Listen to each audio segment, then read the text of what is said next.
இனி summer holidays கண்ணு கால் GT ஹாலிடேஸ்க்கு பண்ணு. GT holidays, south India's #1 travel brand.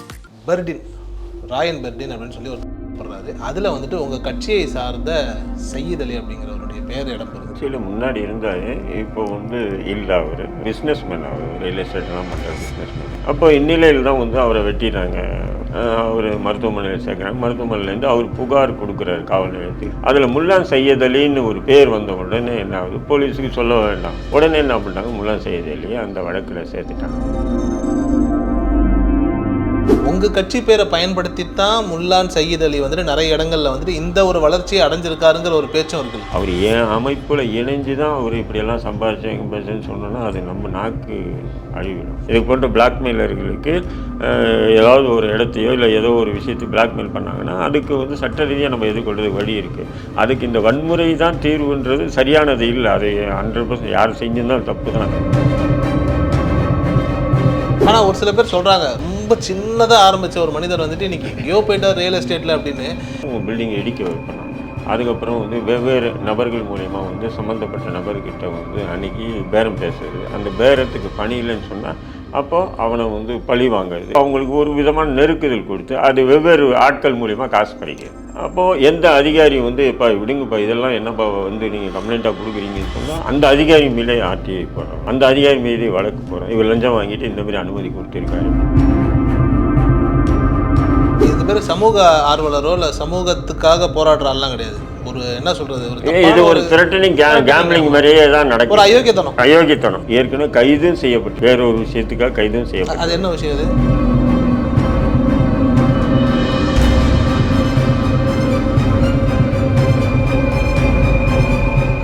ஆகாயந்தர்களுக்கு வணக்கம். நான் உங்கள் அஷ்ரஃப். இன்று நம்மோடு இருப்பது இந்திய தேசிய லீக் கட்சியின் தலைவர் திரு தடா ரஹீம் அவர்கள். சார் வணக்கம் சார். வாங்க.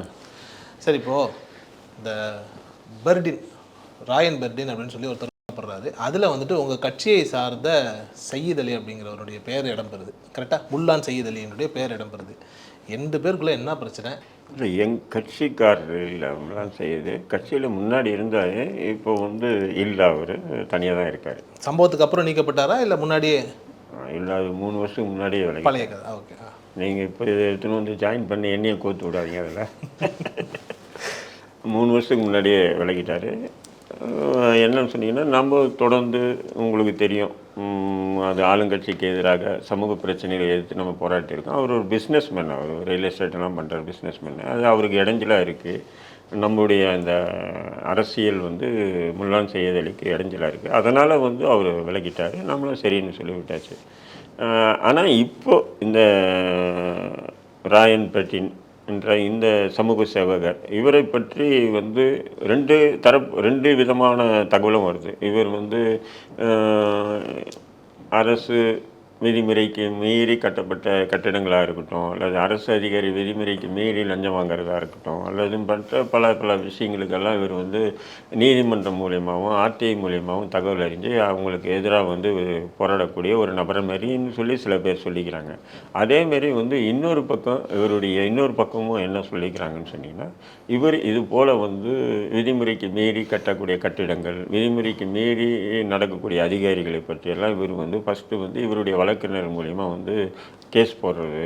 அதுக்கப்புறம் வெவ்வேறு நபர்கள் மூலிமா சம்மந்தப்பட்ட நபர்கிட்ட அன்றைக்கி பேரம் பேசுறது. அந்த பேரத்துக்கு பணி இல்லைன்னு சொன்னால் அப்போது அவனை பழி வாங்குறது. இது தொடர்ந்து இதேமாரி நடந்துகிட்டே இருக்குது. தொடர்ந்து இவர் இப்படி பணத்துக்காக தான் இவர் பண்ணுறாரு. ராயன் பெர்டின் பணத்துக்காக தான் பண்ணுறாரு. நல்லவர்ன்னு சொல்கிறதுக்கும் ஒரு இது இருக்குது. அதே நேரத்தில் இந்த மாதிரி சொல்லாடல் நிறைய பேர் சொல்கிறாங்க. இந்த மாதிரி அவருடைய சில பேரை வச்சுருக்காரு. அவங்க மூலியமாக அவர் காசு பேரம் பேசுவார். இப்போ உதாரணத்துக்கு பார்த்தீங்கன்னா, இப்போ நீங்கள் 4 அடுக்கு கட்டடம் கட்டுறீங்கன்னு வச்சிங்கன்னா, இப்போ உங்களுக்கு அங்கே இருக்கக்கூடிய கார்பரேஷனோ இல்லை எம்எம்டியோ 3 அடுக்குக்கு தான் அனுமதி கொடுத்துருக்காங்க போது, 4வது அடுக்கு மாடி கட்டுறீங்கன்னும் போது, அப்போ அங்கே இருக்கக்கூடிய அதிகாரிகளை கரெக்ட் பண்ணி தான் அது கட்டுறது. இது பார்த்திங்கன்னா, இது அப்படி நம்ம பார்த்தோன்னா நிறைய இடங்கள் அப்படி தான் இருக்கும். சட்டத்துக்கு உட்பட்டுன்னு பார்த்தா அது ஒரு 3 அடுக்குக்கு மேலே கட்ட முடியாதுன்னா, இவங்க ஒரு அடுக்கை கட்டினா தான் அவங்களுக்கு அவ்வளோ இன்வெஸ்ட் பண்ணி அவங்களுக்கு ஒரு லாபம் கிடைக்கும், இல்லைன்னா கிடைக்காது. இப்போ அந்த மாதிரி கட்டுற பில்டிங்லாம் பார்த்து இவர் என்ன பண்ணுறாருன்னா, ஆர்டிஐ போட்டு எடுத்து அது மூலிமா வழக்கு போட்டுட்டு அதன் பிறகு இவங்க ஆளுங்க சம்மந்தப்பட்ட நபர்கிட்ட பேரம் பேசுகிறாங்க. இல்லைங்கன்னா உங்கள் பில்டிங்கை இடிக்க வைப்பேன் நாங்கள் அப்போது எந்த அதிகாரி வந்து இப்போ விடுங்கப்பா இதெல்லாம் என்னப்பா வந்து நீங்கள் கம்ப்ளைண்ட்டாக கொடுக்குறீங்கன்னு சொன்னால் அந்த அதிகாரி மேலே ஆர்டிஐ போடுறதா, அந்த அதிகாரி மீது வழக்கு போகிறோம், இவர் லஞ்சம் வாங்கிட்டு இந்த மாதிரி அனுமதி கொடுத்துருக்காரு அப்படி. இந்த மாதிரி வந்து பார்த்திங்கன்னா அந்த ராயன்பட்டினை பற்றி நெல்லையில் வந்து பல பேருக்கு வந்து ஒரு கொந்தளிச்சு தான் இருந்திருக்காங்க, பல பேர் கொந்தளிச்சுட்டு இருந்திருக்காங்க. அப்போ இந்நிலையில் தான் வந்து அவரை வெட்டினாங்க. கடந்த வாரத்தில் வந்து யாரோ ஒரே நபர் தான் சொல்கிறாங்க, வெட்டிடுறாங்க. வெட்டினதுக்கப்புறம் வந்து அவர் மருத்துவமனையில் சேர்க்குறாங்க. மருத்துவமனையிலேருந்து அவர் புகார் கொடுக்குறாரு காவல் நிலையத்துக்கு. என்னை யார் வெட்டியிருப்பாங்கன்னு சொன்னால் சில பேர்களை கொடுக்குறாரு.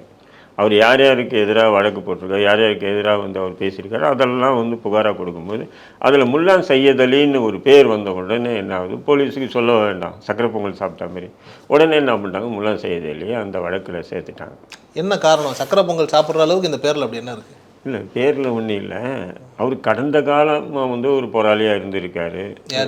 முல்லான் சையத் அலி சிறைக்கெல்லாம் போயிருந்திருக்காரு.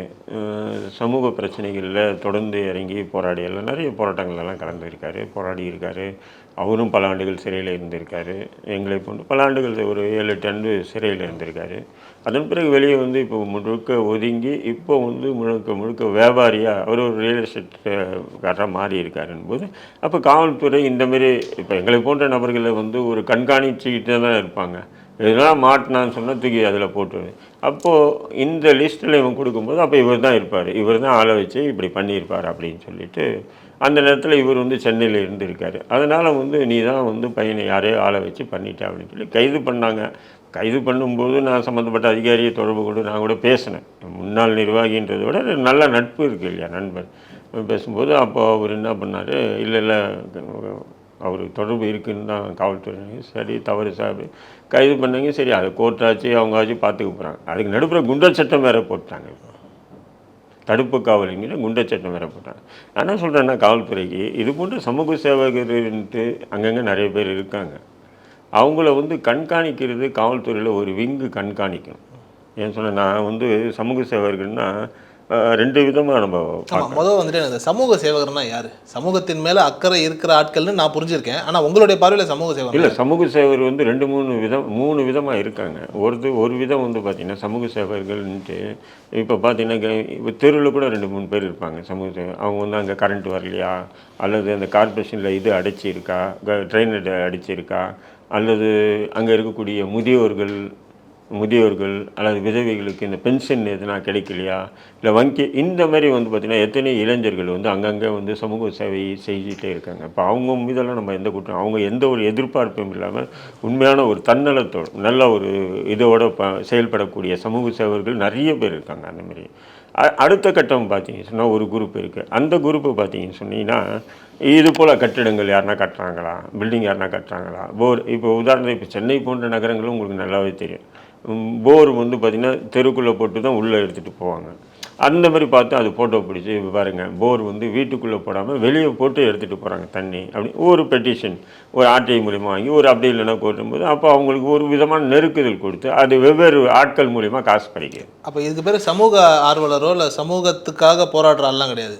ஒரு என்ன சொல்கிறது, இது ஒரு த்ரெட்டனிங் கேம்பிளிங் மாதிரியே தான் நடக்கும். ஒரு அயோக்கியத்தனம் அப்படி தான் சொல்கிறது. இப்போ எனக்கு தெரிஞ்சு பார்த்தீங்கன்னா இங்கே சென்னையில் இது நம்ம பக்கத்தில் பெல்ஸ் ரோடுன்னு இருக்குது. இந்த அங்கே வந்து ஒருத்தர் வந்து இளையாங்குடிக்காரர், இது மதுரைக்காரர், அவர் சலீம்ன்ட்டு ஒரு பெரிய பில்டிங் கட்டுறாரு. கட்டும்போது அந்த 3 அடுக்குக்கு மேலே 2 அடுக்கு அவர் கட்டினா தான் அவருக்கு வந்து கெயின் கிடைக்கும். இல்லைன்னு சொன்னால் அவருக்கு மிகப்பெரிய நட்டம் வரும். அவர் கட்டிடுறாரு. அப்போ வந்து எம்எம்டிஏ அந்த கார்பரேஷன் அதிகாரியில் ஏதோ சரி கட்டுறாரு, லஞ்சம் கொடுக்குறாரு, ஏதோ ஒன்று பண்ணுறாரு. பண்ணிவிட்டு அவங்களும் என்ன பண்ணுறாங்க, சரின்னு கட்டி முடித்த உடனே ஒரு அமைப்பு, அந்த அமைப்பு பேரை நான் சொல்லக்கூடாது, ஏன்னு சொன்னால் அந்த அமைப்பினுடைய தலைவர் சிறந்த நபர் அவர். அந்த அமைப்பை சேர்ந்த ஒரு நபர் வழக்கறிஞர் தான். இல்லை, அப்போ நீங்கள் சொல்லலாம்ல, அந்த சிறந்த நபர் வந்துட்டு அந்த அமைப்பில் இதுக்கப்புறம் அந்த தப்பு நடக்காமல் கூட பார்த்துப்பார்ல. இல்லை, அதான் கார்த்திகேயன்னு சொல்லிட்டு இந்த 10 ரூபா கட்சின்னு ஒரு அமைப்பு ஒன்று இருக்குது. நல்ல பேர், 10 ரூபாவா ஏதோ ஒரு அமைப்பு. கட்சி பேர் 10 ரூபாவா? ஆமாம், அந்த மாதிரி ஒரு அமைப்பு. அதில் கார்த்திகேயன்னு சொல்லிவிட்டு அவர்கிட்ட நான் தொடர்பு கொண்டு அதில் அந்த வழக்கறிஞராக இருக்கிற அந்த தம்பி என்ன பண்ணுறாப்புல ஒரு கேஸ் போட்டு கார்பரேஷன் அங்கே இங்கே போட்டு டார்ச்சர் பண்ணி எடுக்கிறாங்க. அவங்க எல்லாம் கட்டி முடித்து வீடு கிரகப்பிரவேசம் பண்ண முடியாமல் துடிச்சிட்டு இருக்காங்க. அந்த நேரத்தில் இந்த மாதிரி ஒரு தகவல் வரும்போது நான் சம்மந்தப்பட்ட அவர் கார்த்திகேயன், அவர் பேர் ஆமாம் கார்த்திகேயன் தான், அவர்கிட்ட பேசும்போது அவர் உடனே என்ன பண்ணார், இல்லைண்ணா எங்களுக்கு அவனுக்கு சம்மந்தமே இல்லை, நீங்கள் வந்து அவன் வந்து எங்கள் பேரை வச்சுட்டு தவறாக மிஸ்யூஸ் பண்ணுறாப்புல அப்படின்னு சொன்னாப்புல. அப்புறமா அவங்களுக்கும் நம்ம வந்து கவுண்ட்ரு அந்த சம்மந்தப்பட்ட அந்த பில்டிங் கட்டக்கூடிய நபர் வந்து கவுண்ட்ரு கொடுத்தாரு. இதேமாரி வந்து பார்த்திங்கன்னா கடைசியாக ஏதோ அமௌண்ட்டு பேரம் ஒரு அமௌண்ட் பேரம் பேசப்படுது கொடுக்குறாங்க. அப்போது இதெல்லாம் வந்து செய்யக்கூடாது. சமூக சேவை வழக்கறிஞர்கள் சமூக சேவகர் என்ற பேரில் ஒரு ஆளை வந்து மிரட்டுறது, த்ரெட்டனிங் பண்ணுறது, அந்த த்ரெட்டனிங் மூலிமா அந்த காசை பறிக்கிறதுன்றது அதுக்கு பேர் சமூக சேவை. அதுக்கு பேர் அயோக்கியத்தனம். ஆனால் இது போன்ற நபர்கள் நிறைய பேர் இருக்காங்க. ஆனால் இவங்களை வந்து காவல்துறை கண்காணிக்கணும். நிச்சயமா. ஆனால் இப்போ நீங்கள் சொல்லும்போது சொன்னீங்க அவரோட கட்சி பெயரை பயன்படுத்தி ஒருத்தர் வந்துட்டு காசு பறிச்சாருன்னு. உங்கள் கட்சி பேரை பயன்படுத்தி தான் முல்லான் சயீத் அலி வந்துட்டு நிறைய இடங்களில் வந்துட்டு இந்த ஒரு வளர்ச்சியை அடைஞ்சிருக்காருங்கிற ஒரு பேச்சும் இருக்குல்ல. அப்படியெல்லாம் சொல்ல முடியாது. அவர் என் கட்சியில் சேரும்போதே அவர் ரியல் எஸ்டேட்டில் நல்ல நிலைக்கு வந்த பிறகு தான் என் கட்சியிலே இணைஞ்சார். நானே 2011 தான் கட்சி ஆரம்பித்தேன். அவர் 2016-17 வாக்கில் தான் அவர் என் கூட 2019 வாக்கில் தான் என் கூட சேர்றாரு. இல்லை, ஏன்னா நிறைய பேர் வந்துட்டு இப்போ ஜாஃபர் சாதிக்கோட கேஸில் கூட அவர் ஓரளவுக்கு எங்கேயோ ஒரு இடத்துல காசு சம்பாதிச்சிடறாரு, வளர்ந்துடுறாரு, உடனே டிஎம்கேல போய் சேர்ந்துடுறாரு.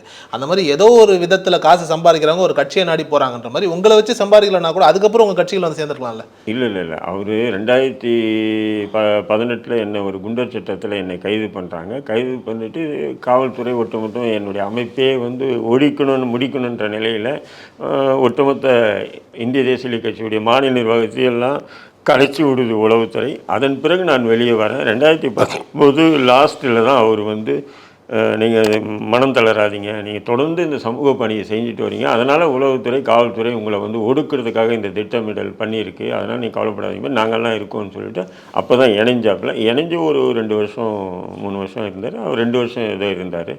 அதன் பிறகு அவருடைய தொழில் பிரச்சனை. ரெண்டாவது நம்ம வந்து எப்படின்னு சொன்னால் ஆளுங்கட்சி எதிர்கட்சி நண்பன் எதிரி இதெல்லாம் பார்க்கறதில்ல.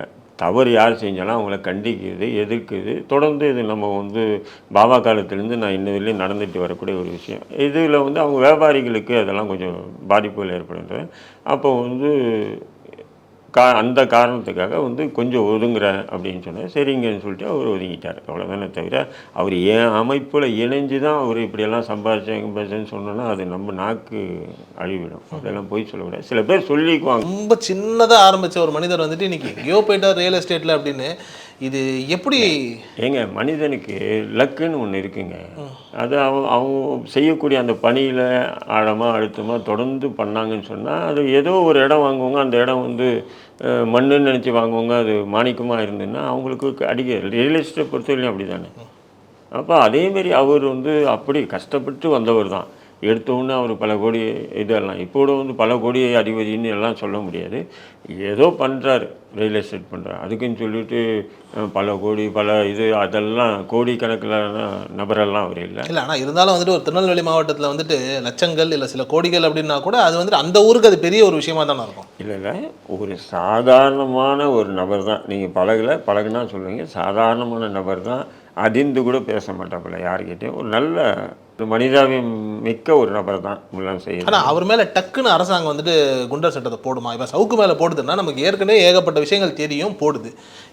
திடீர்னு இவர் மேலே வந்துட்டு ஒரு குண்டர் சட்டத்தை அதுதான் நான் சொல்கிறேன். ஏன்னா எங்களை போன்ற நபர்களை வந்து இப்போ 2018 என் மேலே வந்து ஏகே விஸ்வநாதன் வந்து நான் நியாயம் கேட்க போனேன்.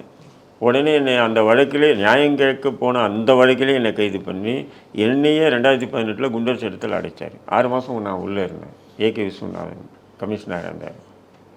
என்ன சொன்னால் பாதிக்கப்பட்டவன் அவன் இருக்கான், 50 லட்ச ரூபா ஏமாந்துருக்கான், அவன் வந்து கடத்தல் மன்னன் ஆகிட்டான். 50 லட்ச ரூபா ஏமாத்தின நபர் வந்து தொழிலதிபராயா, இது எந்த வகையில் நியாயம்? நீங்கள் இப்படி பண்ணியிருக்கீங்களே, நீங்கள் கைது பண்ணதுனால தான் ஊடகத்தில் இப்படி தலைப்பு செய்தியாக வருது. ஏமாத்தினவன் வந்து தொழிலதிபராகவும் ஏமாந்தவன் வந்து கடத்தல்காரனாகவும் வந்து இது எந்த வகையில் இதுதான் காவல்துறையினுடைய நீதியான்னு கேட்டேன். அது அவருக்கு பிடிக்கலையா. அந்த ஆத்திரத்தின் வெளிப்பாடாக அதே வழக்கில் என்னை சேர்த்து என்னை கடத்தல் வழக்கை சேர்த்து என்னை கைது பண்ணி என்னை குண்டர் சட்டமும் போட்டார். புரியுதுங்களா? காவல்துறை வந்து அது நேரம் பார்த்துட்டே இருந்து அடிப்பாங்க ஒரு இது. அந்த மாதிரி வந்து முல்லா சயீத் அலி தொடர்ந்து அவர் சமூக பணியெல்லாம் பண்ணிட்டு வராரு. என்ன சமூக பணி பண்ணிட்டு இருந்தார் அவர்? அதாவது சமூக பணின்னு சொன்னால் ஜென்ரலாக இல்லை, சமுதாய பணிகள். இப்போ சிறைவாசிகளுடைய குடும்பத்தாருக்கு உதவி பண்ணுறது, நிறைய பேர் சிறையில் இருக்காங்க, அவங்களுக்கு உதவி பண்ணுறது, நிறைய அவருக்கு உண்டான அவருக்கு சக்தி விட்டு அதுக்குன்னு சொல்லி ஒட்டுமொத்த எல்லா சிறைவாசிக்கும் பண்ணுற அளவுக்கு அவர்கிட்ட சக்தி இருக்கான்னு இல்லை, அவருடைய சக்திக்கு ஏற்ற மாதிரி அவர் உதவியெல்லாம் பண்ணிட்டு வர்றது, அவங்களுக்கு எதனா தேவைன்னும் போது அதை செய்கிறது, அவங்களுக்கு வழக்கறிஞர் எதுனா வைக்கணும், இந்த மாதிரி பணியெல்லாம் செய்கிறாங்க. இதெல்லாம் வந்து உளவுத்துறைக்கு வந்து பிடிக்காதே. நீ என்ன செய்கிற, நீ தான் வெளியே வந்துட்டல, பொத்தி முட்டு போய் பொண்டாட்டி பிள்ளைன்னு வாழ வேண்டியதானே, நீ ஏன் இதெல்லாம் பண்ணுற அப்படின்றது தான் காவல்துறையினுடைய திட்டம். அப்போது நேரம் பார்த்துட்டே இருக்கும்போது என்ன ஆகிடும் சொன்னால், இந்த மாதிரி விஷயங்களை கோர்த்து விட்டு ரெண்டடிக்கிறது தான் காவல்துறையினுடைய வேலை.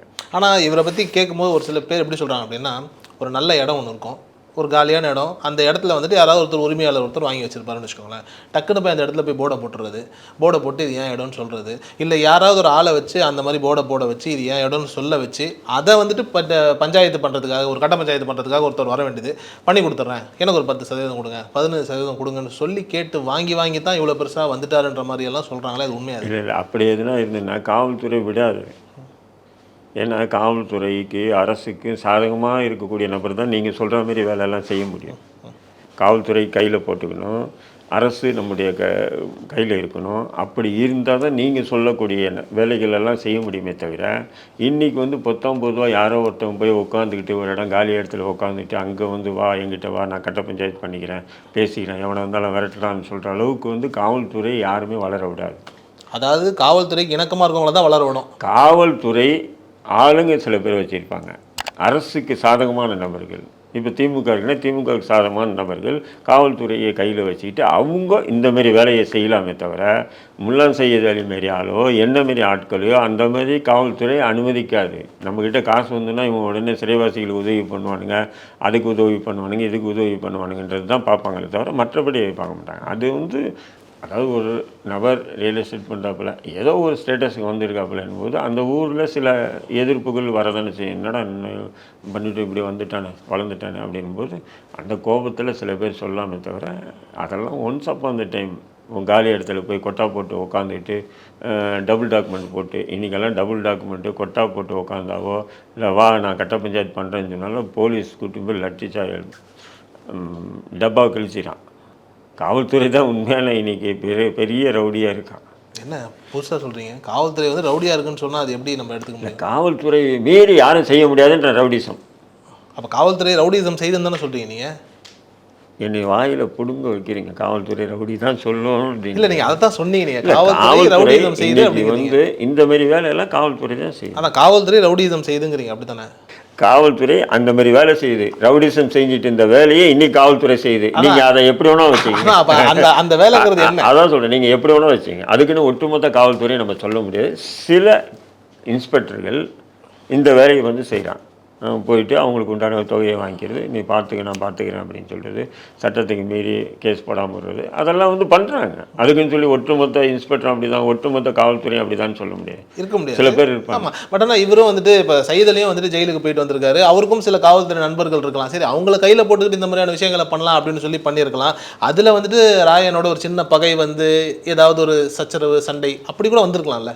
நான் என்ன சொல்கிறேன், ராயன் வந்து வேறு ஒரு நபர் மூலிமா இவர் ஒரு இடம் வாங்குறாரு, அந்த இடத்துக்கு வந்து ஏதோ ரிஜிஸ்ட்ரேஷனுக்கு இவர்கிட்ட கேட்டிருக்காரு. இவர் சொல்லியிருக்காருப்பா, நீ என்ன வேணா கேஸ் போட்டுக்கோ, நீ என்ன வேணா கேஸ் போட்டுக்கோ, நீ எது வேணா பண்ணிக்க, நான் கவர்மெண்ட் ஆச்சு நானாச்சு, எனக்கு அதை பற்றி கவலையே இல்லை, ரெஜிஸ்டர் பண்ணால் பார்ப்பேன், ரெஜிஸ்டர் பண்ணால் தூக்கி போட்டு நான் போயிட்டே இருப்பேன்னு சொல்லிட்டு சொன்னதான் எனக்கு தகவல் வந்தது. யார்? சையத் அலி இப்படி சொல்லியிருக்காரு. சையத் அலி சொல்லியிருக்காப்புல.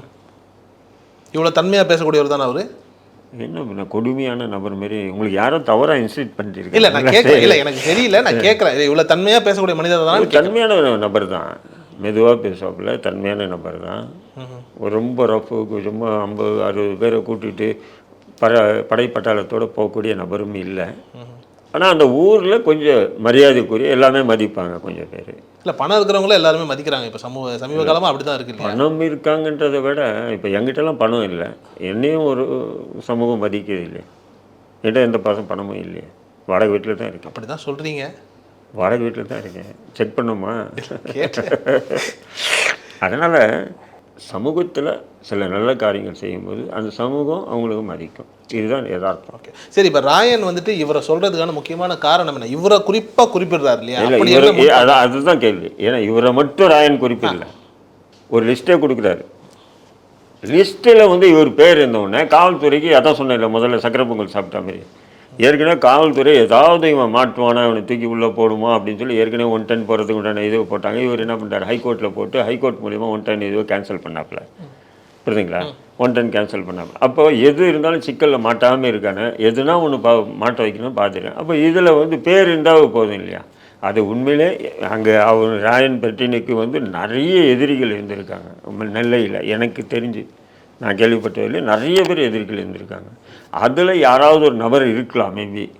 அதுக்கு அவங்க தேர்ந்தெடுத்த பாதை சரியான்னு சொன்னால் தவறு. இது ராயன் பெர்டின் அப்படி வந்து பிளாக்மெயில் பண்ணி காசு கேட்குறான்னு சொன்னோன்னா அவரை சட்ட ரீதியாக எதிர்கொள்ளலாம். ஏன்னா அதுக்கும் சட்டத்தில் இடமே இருக்குது. இது போன்ற பிளாக்மெயிலர்களுக்கு ஏதாவது ஒரு இடத்தையோ இல்லை ஏதோ ஒரு விஷயத்தை பிளாக்மெயில் பண்ணாங்கன்னா அதுக்கு வந்து சட்ட ரீதியாக நம்ம எதிர்கொள்றதுக்கு வழி இருக்குது. அதுக்கு இந்த வன்முறை தான் தீர்வுன்றது சரியானது இல்லை. அது 100% யார் செஞ்சிருந்தாலும் தப்பு தான் அது. புரியுதுங்களா? ஆனால் காவல்துறையை பொறுத்தவரையிலையும் அவர் கொடுத்த பெயர்கள்லேயே முல்லான் செய்தலின்னு ஒன்று அவங்க கன்ஃபார்ம் பண்ணுறாங்க, இவர் தான் பண்ணியிருப்பார் அப்படின்னு. விசாரணை தவிர மேபி என்னுடைய பார்வையில் என்னென்னா வேறு யாராவது பண்ணியிருக்கலாம் இல்லையா? நீங்கள் இவ்வளோ அவருக்கு ஆதரவாக பேசுகிற அளவுக்கு என்ன இருக்குங்க? உங்களுடைய முன்னாள் உங்கள்கிட்ட இருந்திருக்காரு, கட்சியில் இருந்திருக்காருங்கிறதெல்லாம் தாண்டி இவ்வளோ ஆணித்தனமாக சொல்கிறீங்களா? அவர் பாவம் அவர் ஒன்றும் பண்ணியிருக்க மாட்டாருன்ற மாதிரி சொல்கிறீங்களே. இந்த 3 வருடத்தில் அவர் மாறி இருக்கலாம் இல்லையா? இப்போ தான் நான் பழகலை. கட்சி நான் ஆரம்பித்து 2011 ஏற்கனவே சிறைவாசிகள் நாங்கள்லாம் உங்களுக்கு தெரியும். நாங்கள் பல ஆண்டுகளாக நாங்கள் சிறையில் இருந்தோம். அவரும் அதேமாரி ஒரு சிறைவாசின்னும் போது அவர் அப்படி செஞ்சிருக்க மாட்டார். ஏன்னா அவர்கிட்ட பழகியிருக்கோம், பேசியிருக்கோம், எல்லாமே பண்ணியிருக்கும் போது அது போன்ற செயல்கள் செய்யக்கூடிய நபர் இல்லை. பணத்துக்காக இப்படி செய்வாரான்னு நான் செய்ய மாட்டார் அப்படின்றது தான் நம்முடைய ஒரு கணிப்பு. பணத்துக்காக செய்ய மாட்டார். வேற ஏதாவது வேற என்ன இருக்கு? இல்லை வேற ஏதாவது இருக்குமான்னு கேட்குறேன். எனக்கு தெரியல, கேட்குறேன். வேற என்ன இருக்கு? இல்லை இந்த எத்தனையோ இருக்கலாம் இல்லையா? பணம் அப்படிங்கிறது ஒரு விஷயம், முன் பகைங்கிறது ஒன்று இருக்கு. இல்லை முன் பகை கூட இதில் வந்து ராயல் பெர்டினுக்கும் முல்லான் செய்திக்கும் பகை என்ன இருக்கு?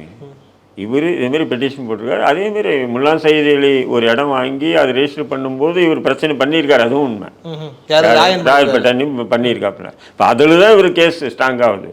புரியுதுங்களா? இவர் தான் பண்ணார் அப்படின்னு. ஆனால் அது போல் 10க்கும் மேற்பட்டவர்கள் மீது புகார் கொடுத்துருக்காப்புல ராயல் பெர்டின். ஆனால் முல்லான் சயீத் அலி மட்டும் கைது பண்ணிட்டு வழக்கு முடிக்குது. ஏன் காவல்துறை வந்து வேறு யாருன்னா செஞ்சு அவங்க பேர் வெளியே வரக்கூடாதுன்றதுக்காக முல்லானை போட்டு முடிக்கிறதுக்கு வாய்ப்பு இருக்கா இல்லையா? ஏன் இந்த கோணத்தில் நீங்கள் சிந்திங்களே. முல்லான் நல்லவனோ கெட்டவரோ அது தனியாக ஒதுக்கி வைங்க. 10க்கும் மேற்பட்டவர் அவர் மீது புகார் கொடுத்துருக்காரு இல்லையா? அதில் யாரோ ஒருத்தரை காப்பாற்றுறதுக்காக காவல்துறை, இவர் ஏற்கனவே ஜெயிலுக்கு போயிட்டு வந்தவர், ஏற்கனவே சிறையில் இருந்தவர், இந்த அல்லுமா இந்த மாதிரி கோஷ்டியை சேர்ந்தவர், இவர் போட்டு இதை கேஸை முடிப்புன்றதுக்காக பண்ணியிருக்க வாய்ப்பு இருக்கா இல்லையா? அதுதான் நான் ஆதரவாக பேசுகிறேன். அதான் அப்போ ஏற்கனவே சொன்னீங்கல்ல, காவல்துறை வந்துட்டு அயோக்கியத்தனம் பண்ணுது, ரவுடிசத்தை காவல்துறை தான் பண்ணுதுன்னு ஒன்று சொன்னீங்க இல்லையா? அதை வந்துட்டு நீங்கள் லிங்க் பண்ணுறீங்க, கரெக்டாக? அந்த மாதிரி நடக்குதா இல்லையா? இல்லை, இப்போ அது என்னை விட ரொம்ப அனுபவசாலி நீங்கள் தான் அந்த விஷயத்தில் நடக்குதுங்கிறீங்க. அதுதான் சார், நீங்கள் நல்லா புரிஞ்சு பாருங்க. நடக்கிறதுக்கு நிறைய நடக்குது அது போன்ற வாய்ப்புகள். அதாவது சில பேரை காப்பாற்ற சில பேர் பலிகாட ஆக்குறாங்க. ஸோ அப்படி வந்துட்டு சயீத் அலியை காப்பாற்றுறதுக்கு வந்துட்டு சயீத் அலியை வந்துட்டு பலிகாட ஆக்குறாங்க, யாரையோ காப்பாற்ற. அதான் அது காவல்துறை தான் பண்ணுது. ஏன்னு சொன்னால் இதே நபர் வந்து ஏற்கனவே கைதும் செய்யப்பட்டிருக்கார், வேறொரு விஷயத்துக்காக கைதும் செய்யப்பட்டு. அது என்ன விஷயம்? அது வந்து என்னன்னு சொன்னால் கார்பரேஷன் ஆஃபீஸை சுடுகாடாக மாற்ற போகிறேன்னு சொல்லிட்டு ஏதோ பண்ணியிருக்காரு, போராட்டம் ஏதோ பண்ணியிருக்காரு, அதுக்காகவும் கைது செய்யப்பட்டிருக்காரு. அதான் கார்பரேஷன் அதிகாரிகளை, காவல்துறை அதிகாரிகளை அவர் போன உடனே அவருக்கு ரெஸ்பெக்ட் கொடுக்கலன்னா அவங்க மேலே ஒரு பெட்டிஷன். அவர் வந்து ராயல் பெர்டின் வந்து ஏதோ வந்து ஒரு சில விஷயம், இந்தமாரி வீடு, இந்த நிலங்கள், இப்போ நிலம் ஒருத்தர் வாங்குறான், ஒருத்தர் விற்கிறாரு, எல்லா இடத்துலையும் நடக்குது. சில இடங்களில் வந்து இன்றைக்கி வந்து கவர்மெண்ட்டுடைய அந்த வேல்யூ இருக்குது இல்லையா, அந்த டேக்ஸ் கட்டுறது அது கொஞ்சம் அதிகமாக இருக்குன்றதுனால என்ன பண்ணுறாங்கன்னு சொன்னால் வெளியே பேசிக்கு வாங்குறது ஒரு அமௌண்ட்டாக இருக்குது, ஆனால் ரெஜிஸ்டர் பண்ணுறது இன்னொரு அமௌண்ட்டில் பேசி ரெஜிஸ்டர் பண்ணுறாங்க. அந்த கைட்லைன் வேல்யூன்னு வாங்க, ஒவ்வொரு இடத்துல கைட்லைன் வேல்யூ. ஆனால் எனக்கு தெரிஞ்சு யாரும் அப்படி பண்ணுறது இல்லை. அந்த கைட்லைன் வேல்யூவை வந்து என்ன பண்ணுறதுன்னு சொன்னால் அந்த ரேட்டே பேசி வாங்குது. இப்போ உதாரணத்துக்கு வந்து வெளியே நீங்கள் நானும் பேசிக்கிறோம், 1 கோடி ரூபாய் இந்த இடம்னு பேசிக்கிறோம். ஆனால் அங்கே கைட்லைன் வேல்யூ 25 லட்ச ரூபான்னு இருக்குன்னா அந்த கைட்லைன் வேல்யூலேயே நீ இங்கே விற்ற மாதிரி நான் வாங்கின மாதிரி அந்த இது பத்திரப்பதிவு எல்லாத்தையும் பண்ணுறது. அப்போ இதுக்கு வந்து தான் இவன் ஒரு பெட்டிஷன் போடுறது. யார் போடுற இந்த ராயப்பேட்டைன்னு இருக்கல, இது பாருங்க, இந்த இடம் வந்து இவ்வளோ இடம், இது வந்து திட்டமிட்டு இவங்களுக்குள்ள பேச்சுவார்த்தை நடத்தி இதுக்கு வந்து சம்மந்தப்பட்ட அந்த அந்த பதிவாளரும் காசை வாங்கிக்கிட்டு இப்படி வந்து ஒரு செட்டிங் நடக்குதா, இந்த மாதிரி வேலை தான் இவர் ராயப்பேட்டைன்னு பண்ணுறாரு. இவருக்கு எப்படி சமூக சகோதரன் பட்டம் கொடுக்க முடியும்? நம்ம நிச்சயமாக கொடுக்க முடியாது. ஆனால் எனக்கு ஒரு சின்ன கேள்வி, இதே மாதிரியான அந்த 1 கோடி ரூபா சொத்தை தான், இந்த மாதிரியான ஒரு விஷயத்தை தான் சையத் அலியும் பண்ணி அதுக்காகத்தான் ராயன் ஒரு பெட்டிஷன் போட்டு 2 பேருக்குள்ள பிரச்சனை வந்துருச்சோ? பிரச்சனை இருந்திருக்கு. அதான் பிரச்சனை இருந்திருக்கு. அது 1 கோடி பிரச்சனையா 50 லட்சம் கேட்கல, அதான் ஏதோ பிரச்சனை இருந்திருக்கு. அது முல்லான் சையத் அலிக்கு மட்டும், ராயன் பெட்டினுக்கும் முல்லான் சையத் அலிக்கு மட்டும் பிரச்சனை இல்லை. அங்கே நெல்லையில் நிறைய பேருக்கு எதிராக இவர் வழக்கு போடுறாரு. அதான் என்ன பண்ணுறாரு அப்படின்னா, வெளியில் டீலிங் பேசிக்கிட்டு கவர்மெண்ட்டுக்கு எதிராக கம்மியான ரேட்டில் வந்துட்டு அந்த பத்திரப்பதிவு பண்ணுறவங்க மேலே ஒரு கேஸ் போட்டுக்கிட்டே இருக்காரு. அது மட்டும் இல்லைங்க, நிறைய விஷயம், வீடு கட்டுறது. இப்போ அந்த இது, அதாவது உதாரணத்துக்கு எடுத்திங்கன்னா, அங்கே இது ஏதோ ஒரு ஹாஸ்பிட்டலில் ஏதோ ஒன்று அனுமதி இல்லாமல் கட்டிட்டாங்க, அரசு நிலத்தில் கட்டியிருக்காங்க, ஏதாவது ஒன்று போட்டுகிட்டே இருக்கிறது. அதுக்கு மீறி அவங்க வந்து விளக்கம் கொடுக்கல, இவருக்கு ரெஸ்பெக்ட் பண்ணலன்னு சொன்னால் அதுக்கு வந்து ஒரு தர்ணா பண்ணுறது. அப்படி பண்ணிட்டு தான் என்ன பண்ணுறாரு, கடைசியாக வந்து நான் கொடுத்த புகார் மனுகள் எல்லாம் காவல்துறையும் சரி அரசும் சரி சரியான பரிசீலனை பண்ணல, அரசு அதிகாரியும் காவல்துறை அதிகாரிகளும் லஞ்சம் வாங்கிட்டு இருக்காங்க, அதனால் நான் வந்து என்ன பண்ணுறேன், கார்ப்பரேஷன் அலுவலகத்தையே வந்து சுடுகாடாக மாற்ற போகிறேன்னு சொல்லி ஒரு போராட்டத்தை அறிவித்து அங்கே போய் உட்கார்றாரு. அதை புகாராக எடுத்து தான் அவரை ஏற்கனவே கைதும் பண்ணுறாங்க. இவர் வந்து முல்லான் சையத் அலிக்கு மட்டும் இல்லை, அங்கே நெல்லையில் இதே வேலை தான் அவருக்கு, இதே வேலை தான். அப்போ ஒரு டைமில் வந்துட்டு முல்லான் சையத் அலி வந்து எப்பயோ வந்து ஒரு இடத்த அண்டர் வேல்யூவில் வந்து ரெஜிஸ்டர் பண்ணியிருக்கணும், அது இவருக்கு தெரிஞ்சிருக்கணும், அதனால் ஒரு கேஸ் போட்டிருக்கணும். அதில் 2 பேருக்குள்ள சின்ன தகராறு வந்து ஏதோ ஒன்று நடந்திருக்கு. அவங்களுக்குள்ள நடக்கலன்னு சொல்லலை நான், நடந்து இருக்கு. முல்லான் சையத் அலி ஏதோ ஒரு இடம் சம்மந்தமான, அது எந்த இடம், என்ன இடம், எவ்வளோ அமௌண்ட்டு, இதெல்லாம் நமக்கு தெரியாது. ஏதோ ஒரு இடத்த வந்து வாங்கிட்டு அதில் வந்து இவர் இன்வால்வ் ஆகிட்டு பேரம், பின்வாசல் வழியாக பேரம் பேசப்பட்டிருக்கும்போது போடா அப்படின்னு சொல்லி இவர் துரத்திட்டு இருக்கார். எல்லாம் நடந்திருக்கு. அதுபோல் ஒருத்தர் 2 பேர் இல்லை, முல்லான் சையத் அலி மட்டும் இல்லை, அதுபோல் நெல்லையில் நிறைய பேர் மீது இவருக்கு இதுதான் வேலையாம். யார், ராயப்பேட்டைனுக்கு, புரியுதுங்களா? அதில் யாரோ ஒரு நபர் கூட இந்த தாக்குதல் தொடுத்துருக்கலாம். ஆனால் முல்லான் சையதை குறி வைத்து வழக்கு போட்டு குண்டர் சட்டம் போட்டது, இதை பற்றி தான் என்னுடைய பேச்சு. ஆனால் குறிப்பாக ஒரே ஒரு விஷயம், இந்த கட்ட பஞ்சாயத்து பண்ணுறவங்க இல்லை சமூகத்தின் மேல் அக்கறை இல்லாதவங்களை எல்லாம் சமூக ஆர்வலன்னு சொல்கிறாங்க. படிக்காதவன், துண்டு பீடி இழுத்தவெல்லாம் கல்வி தந்தை ஆயிடுறான். தமிழ்நாட்டுக்கு மட்டும் ஏன் இந்த மாதிரியான ஒரு அவலன் இல்லை? தமிழ்நாடு மட்டும் இல்லை, இந்தியா முழுக்க என்ன? சரி, இந்தியாவுக்கு மட்டும் ஏன் இந்த மாதிரி ஒரு அவலன் இல்லை? கலாச்சாரம் வித்தவெல்லாம் கல்வி தந்தை ஆகிட்டான். உண்மையா இல்லையா? ஜேபி சாராயம் வித்தவர், என்ன சின்ன இதில் நல்லா தெரியும். ஜேபிஆர் சாராயம் வந்தது. அவர் சாகும்போது கல்வி தந்தையாகி தான் செத்தார். இப்போ இருக்கக்கூடிய வேலு முதல் கொண்டு ஜெயசன் வேலையும் ஆரம்பிப்பேன் எல்லாம் லிஸ்ட் எடுத்து போகிறேன். இப்போ இந்த கல்வி தந்தை ஏசி பத்து, இப்போ இந்த கல்வி தந்தைன்னு சொல்லிட்டு இருக்காங்க இல்லையா, இதெல்லாம் போடுவீங்களா உங்கள் இதெல்லாம் ஊடகத்தில்? ஏன்னா முக்கிய பெரிய பெரிய ஆளுங்களை பற்றி பேசுகிறோம். போடுவோம் சார், நாங்கள் உண்மையை வந்துட்டு உலகத்துக்கு கொண்டு வர ஆட்கள். அப்போ இவங்க எல்லாமே பார்த்தீங்கன்னு சொன்னால் ஒரு காலத்தில் சாராய வியாபாரிகளாக இருந்தாங்க. என்ன, இன்றைக்கி கல்வி தந்தையாக மாறிட்டாங்க. கல்லூரிகள் இவங்கள போயிடுச்சு. ஒரு நேரத்தில் கல்லூரி வந்து அரசுக்கிட்ட இருந்தது, அது இன்றைக்கி சாராய வியாபாரிகளாக மாறிடுச்சு. சாராய வியாபாரிகள்லாம் கல்வி தந்தை ஆகிட்டாங்க.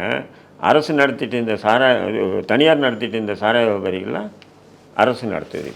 ரொம்ப நன்றி சார், உங்க நேரத்தை தகவல். நன்றி, வாழ்த்து. இனி சம்மர் ஹாலிடேஸ் கண்ணு கால் GT ஹாலிடேஸ்க்கு பண்ணு.